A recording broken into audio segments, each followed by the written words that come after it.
Hello, everyone. Welcome to day number 4 of Norway Test 2022. This is the last game before the rest day, and it's a battle between undefeated players Wesley So and Fishy Anand. And it was Wesley So coming out on top in a tricky Armageddon win. Let's check it out. It was an English day for both players. In the classical encounter, they also drew an English game. And in the Armageddon, Wesley with white played the same open English. Let's see for c5, knight c3, knight c6. g3, g6. Now we have the symmetrical variation of the English. Bishop g2, bishop d7, d3, e6, e4, knight g e7, knight g e2. In their classical encounter, Wesley went for knight f3, right? And then Anand went for e6, Wesley went for d4. Knight takes d4, knight takes d4, takes, and knight e4. And went on for a repetition in the middle game. This time Wesley went for this close setup with d3, d4, the control of d5. Knight g2 castles castles, e6 a3, d6 rook to b1, knight e4 b4, knight e6 bishop into e3, bishop d7, queen d2. Okay, white's idea would be to exchange that bishop on a6 battery. Knight takes, knight d4. Okay, black just needs a draw, so all he needs is to exchange material. Yeah. Wesley went for it, takes, bishop h6, and went for e5, takes. Okay, now we have a limited number with one minor piece each and two rooks for both. Yeah. Wesley played f4. All right, in this position, it was important for white to play this move, b5. Now, if let's say Anand goes for a6, then a4 takes. If he goes rook a5, rook a1, and black controls the only open file, the a file. Okay, the main point of b5 also is for white to go a4 and a5, rook a1. Right? I mean, opening up the a file. f4, f6, again, white has to play b5. Now with h4, b5, black gets the upper hand. Because now he has this open line for his bishop and target on d3. c1 takes, bishop b5. The bishop becomes active. c2. He also controls the open c file. Now Wesley went for broke with h5, and he was rewarded actually in the end. But how? We will see. Bishop f3, queen d7, queen h2, going all out. Okay, well, if he plays king g2 here, it's black who is in control. Black can keep the pawn on h5, and white has no counterplay. If he plays rook h1, takes on c1. If we go queen takes on c1, there's queen a2, look at the queen, right? Ooh. Now, if you capture with the rook on c1 and bishop b5, that pressure on d3, and white has nothing here. So Wesley went for broke, queen h2. Yeah. Only playing for one result, either win or lose. Nothing you can do in Armageddon. You have to go all out. Okay, rook c1 takes on c1, rook c8, rook f1. You gotta keep your pieces. Rook c3, bishop e2, bishop b5, queen takes h5, bishop takes d3. It's actually winning for black now. And now the critical moment of the game comes into play. with f takes e5. Wesley had nothing else, so he went for this one. And Anand blinked and panicked with still 2 minutes on his clock. He captured the pawn, d takes e5, missing Wesley's trick with queen f3. A double attack on the bishop. And the mate on f says, okay, if you take the bishop on e2, it's going to be checkmate with queen f8. Yeah.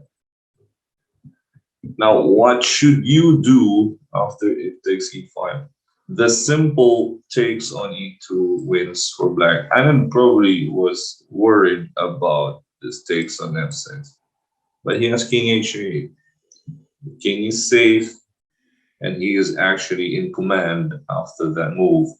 Because if Wesley takes the bishop on e2, Anand has rook takes g3.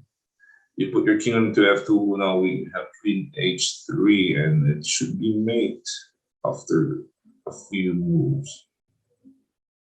It's not possible for white to go f7 here because you have rook g2, king e1, for example. There's queen c3. King d1, queen a1. All right, if you go king to d2, queen b2, that's it. That's about it. That ends it. And if you go king e1, so instead of f7, king e1, there's rook takes a3. Go f7, there's queen g3, rook a1, rook a2, queen c3, and it's mate on these. That tricky f takes e5. Oh, okay, white has nothing else. He went for it, and he was rewarded in the end. Okay. Sometimes it's better to be lucky, yeah, than good. It was okay. It's a clutch win by Wesley. They went all out. I mean, there's nothing else to do. It's Armageddon. You're playing white. Nothing else you can do if you want to get a point. And that's a good thing about this format. Yeah, it allows players to go all out, which is good. And the other format where you play this classical with no Armageddon makes the players go for boring draws. And this is exciting, by the way. They play outside of their comfort zone sometimes, which is good. And they play this fun chess. Okay, win or lose, it's fun to watch. It was anybody game. Anand was winning actually here. This tricky f takes e5 just dooms his chances. I don't know why he panicked with 2 minutes left. Okay, it looks dangerous. It looks dangerous when it takes an f6. Some ideas of queen h6. But okay, now after that, let's do queen f3. Takes on d3, wins a piece. King g2. Rook f2. Bishop into c4. Nice liquidation there, simplifying. Wrap piece. Takes on e6. Bishop f5. Right. Keeping the king on the 7th. Yeah, no king d6. You can escape. Idea would be rook. Okay. b3. k2 takes. Rook b7. Rook b6. King g4. King h5. No space for the king. Rook c7. b8. And then rook e7. Let's keep bishop g4, and Anand resigned. Now, if the thing here is that if Anand, let's say, if he plays his rook to c7, the bishop goes in with bishop e6, forcing black to play h6 here. The king can transfer to g4. Okay, where's the rook going? If you want to move rook a7, rook b7, nothing else, and the king goes f5. What's the point? If you go back to c7, Wesley has rook g8, king h7, the king will take the pawn on f6. Now, let's say the rook stays on a7. rook on e8. If you stay on c7, bishop f5 is mate. And if you pin, for example, that's rook e7, king h8, king g6, threatening both e8 and h7, mate. All right, it was a tricky win by Wesley against the other undefeated Anand. They were both undefeated coming into this game.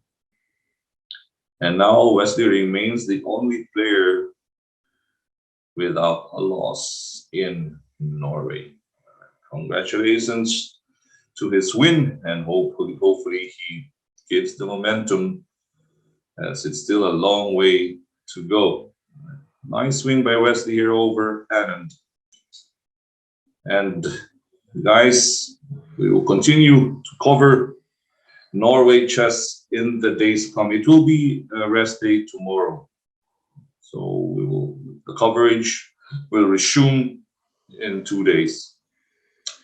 Thank you guys for watching, and thank you for supporting our channel, Tribes Max Chess and Tribes Max Entertainment on Facebook and YouTube. This is Coach Oliver. Stay safe, everyone. Bye-bye.